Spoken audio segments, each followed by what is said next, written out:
საქართველოს მართლმადიდებელი ეკლესია ავტოკეფალიის დღეს აღნიშნავს საზეიმო პარაკლისის სიონის საკათედრო ტაძარში მეუფეში უმაღავლინა.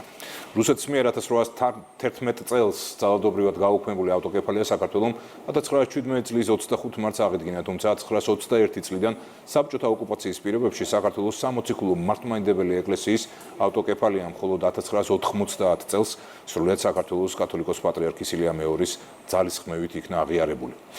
ვაკო მეზურნიშვილი გიამბობთ. ამიერიდან აღდგენილად ჩაითვალოს საქართველოს შინა ავტოკეფალური საეკლესიო მმართველობაი. ამ სიტყვებით 1917 წლის 25 მარტს სვეტიცხოვლის ტაძარში შეკრებილმა ქართველმა სამღვდელოებამ საგანგებო საეკლესიო კრებაზე ქართული მართლმადიდებელი ეკლესიის ავტოკეფალია აღადგინა.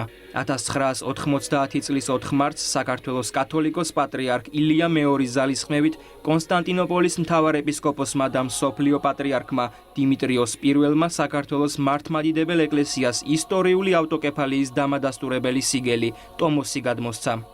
მთელი ეროვნული კულტურა, რომელიც ეფუძნება ქრისტიანობას,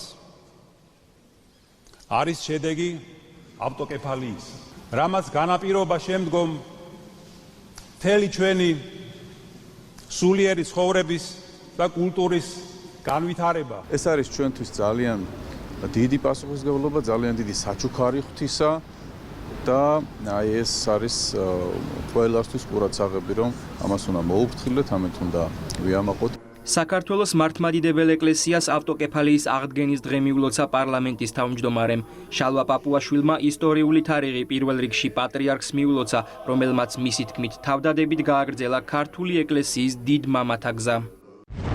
ჩვენი და ჩვენი შემდგომი თაობების ვალია აღარასდროს დავუშვათ ქართული სახელმწიფოს ფუნდამენტის რღვევა, ქართული მართლმადიდებელი ეკლესიის დამოუკიდებლობის შერყევა და მისი დაკნინება. გვახსოვდეს ჩვენ დიდ წინაპართა ღვაწლი გაწეული დედა ეკლესიისთვის, როგორც ქართული სახელმწიფოსა და სახელმწიფოებრიობის არსებობის მტკიცე გარანტისთვის.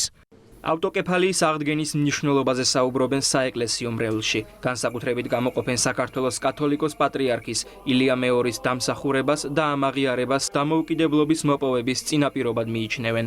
საქართველოს პირველი რესპუბლიკის სახელმწიფოებრივი დამოუკიდებლობის აღდგენას წინ უძღოდა ჯერ ეკლესიის ავტოკეფალიის აღდგენა. ზუსტად ასეთივე განმეორდა 1990-იან წლებშიც. ისტორიულად საქართველოში ავტოკეფალიის მოპოვება მე-5 საუკუნიდან იწყება და ის ვახტანგ გორგასლის სახელს უკავშირდება.